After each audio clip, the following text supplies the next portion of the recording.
वायुपुत्र हनुमान की कथा समय की धूल में दबे उन अनगिनत क्षणों से जन्म लेती है जहां साहस, भक्ति और आत्मबल एक दूसरे में घुल जाते हैं। यह कथा केवल देवत्व की नहीं, बल्कि एक साधारण से बालक के भीतर छुपी उस असाधारण शक्ति की है जो हर मनुष्य में भी कहीं न कहीं सोई रहती है। समय पहले, जब अयोध्या के राजकुमार राम वनवास पर थे, उससे भी कहीं पहले एक छोटा वानर बालक जन्म ले चुका था। अंजनी का पुत्र, पवन देव का वरदान। वह बालक जन्म से ही तेजस्वी था। उसकी आंखों में ऐसी चमक थी जैसे कोई अनजानी शक्ति उसे भीतर से रोशन कर रही हो। बचपन में ही उसकी छलांग इतनी ऊंची होती कि लगता जैसे आकाश का कोई हिस्सा उससे मिलने झुक रहा हो। वह निर्भय था, इतना कि कभी कभी निर्भयता शरारत का रूप ले लेती। एक बार स्वर्णिम प्रभात के समय उसने देखा कि पूर्व दिशा में सूर्य चमक रहा है। उसे लगा कि यह कोई लाल सा फल है जो उसकी पहुंच से बस थोड़ा दूर है। बालक हनुमान ने बिना सोचे, बिना डरे, बस अपने मन की इच्छा के सहारे एक विशाल छलांग लगाई। वह हवा को चीरता हुआ सूर्य की ओर बढ़ गया। देवताओं ने यह देखकर घबराहट में शाप दे दिया कि वह उसकी शक्ति जैसे किसी गहरे कोने में सो गई, पर खोई नहीं। फिर आया वह दिन जब वे अर्षि मतंग के आश्रम के पास पहली बार राम और लक्ष्मण से मिले। जैसे ही हनुमान ने राम के चरणों में झुककर कहा, मैं आपकी सेवा में प्रस्तुत हूं, उसके भीतर जैसे हजारों सोई हुई शक्तियां जाग उठीं। राम की मुस्कान ने उसे वह पहचान दी जिसकी उसे वर्षों से तलाश थी। उस दिन से हनुमान का जीवन बदल गया। सेवा उसका धर्म बन गया, भक्ति उसका अस्त्र और संकल्प उसका कवच। बीतते गए।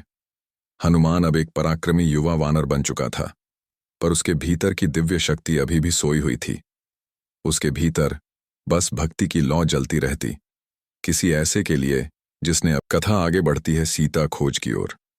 जब रावण ने माता सीता का हरण कर लिया, तब सारी वानर सेना भ्रम में थी कि कहाँ खोजें, कैसे खोजें, कहाँ उम्मीद बांधें। उसी समय जामवंत ने हनुमान की ओर देखा और कहा, तुम भूल रहे हो अपने स्वरूप को। तुम वो हो जिसे देवता भी भय से देखते हैं। तुम्हारी शक्ति अगाध है, पर तुमने छलांग जो केवल दूरी की नहीं, बल्कि आत्मविश्वास की छलांग थी। समुद्र के किनारे खड़ा हनुमान जब अपने शरीर को विशाल बनाकर आगे बढ़ा, तो समुद्र भी गर्व से लहर उठे। वह हवा को चीरता हुआ लंका पहुंचा, रावण के महल में प्रवेश कर गया और सीता माता को ढांढस दिलाया। वहां उसका धैर्य किसी पर्वत की तरह अचल था। उसने आश्वासन दिया कि राम आएंगे, जरूर आएंगे, और अन्याय को समाप्त कर न्याय स्थापित करेंगे। महाशक्ति का आधार, राम का दास। उसका सिर ऊंचा हुआ, सीना चौड़ा, और एक तेज उसके पूरे अस्तित्व में समा गया। जलता नहीं, बाहरी आग उसका कुछ नहीं बिगाड़ सकती। उसने लंका को प्रज्वलित कर दिया, लेकिन तब भी उसके भीतर क्रोध का ताप नहीं था।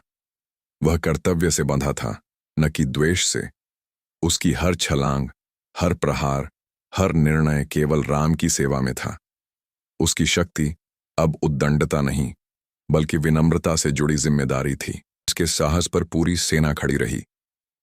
जब लक्ष्मण गंभीर घायल हुए, हनुमान संजीवनी की तलाश में पहाड़ उठा लाया।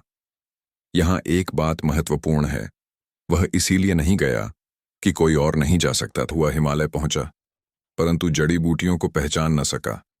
तब उसने पूरा पर्वत उठा लिया, क्योंकि कभी कभी समाधान ज्ञान में नहीं, इरादे में छिपा होता है। वह रात भर उड़ता रहा, एक एक सांस में यही सोचते हुए कि लक्ष्मण को बचाना है। उसकी यह उड़ान केवल परिश्रम नहीं थी, यह वह श्रद्धा थी जो चमत्कारों को जन्म देती है। जैसे हनुमान ने अपने बचपन की शक्ति भूली थी। कभी हम डर जाते हैं, कभी परिस्थितियां हमें कमजोर बना देती हैं। फिर कोई जामवंत हमारे जीवन में आता है, कभी वह कोई गुरु होता है, कोई मित्र, कोई घटना, या हमारा अपना अंतरात्मा, जो हमें याद दिला। हनुमान की पूरी कथा हमें यही सिखाती है कि भक्ति और विश्वास सबसे बड़ी ताकत है।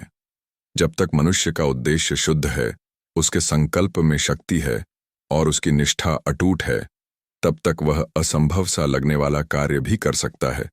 शक्ति बाहरी नहीं, आंतरिक है, और वह जागती है विश्वास से, चाहे वह विश्वास राम में हो या अपने भीतर की अच्छाई। जब उसे लगता है कि जीवन का समुद्र बहुत विशाल है, और वह अकेला है।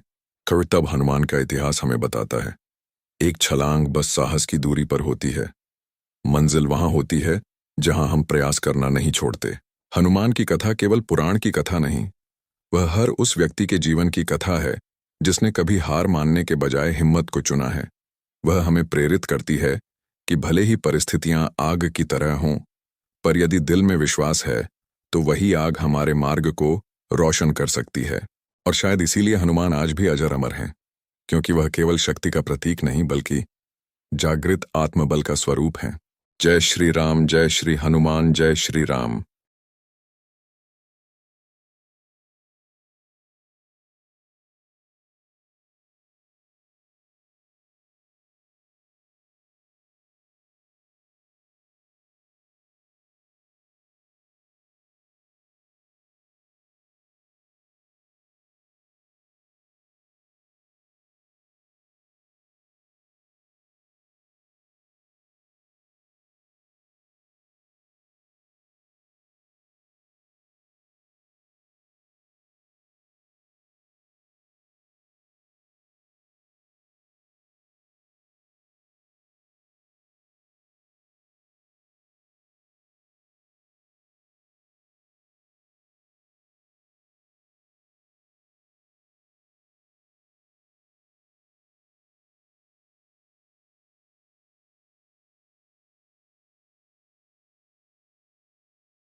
हनुमान की पूरी कथा हमें यही सिखाती है कि भक्ति और विश्वास सबसे बड़ी ताकत है।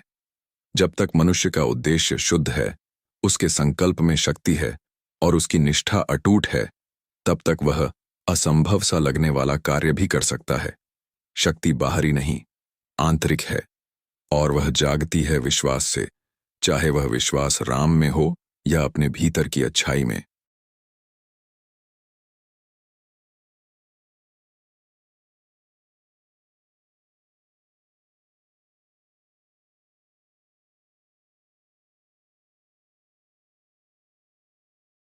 हनुमान की कथा केवल पुराण की कथा नहीं, वह हर उस व्यक्ति के जीवन की कथा है जिसने कभी हार मानने के बजाय हिम्मत को चुना है। वह हमें प्रेरित करती है कि भले ही परिस्थितियां आग की तरह हों, पर यदि दिल में विश्वास है तो वही आग